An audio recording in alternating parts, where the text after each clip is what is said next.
Еске аламын өмірімнің көктемін, шыққан талай бұл ордадан тектерім, сандарынды тұғырынан түлеткен Абай атты жүректегі мектебім.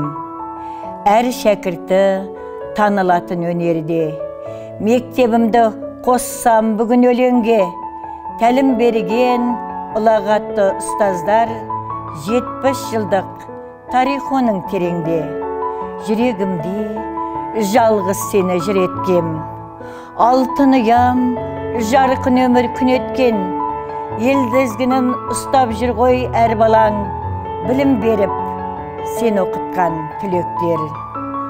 Бастауы бол ұлттық таным бағымның, тамыры бұл ана тілі арымның, жүрегімнің болғандықтан мектебі, сен мен үшін киелісің дарыным.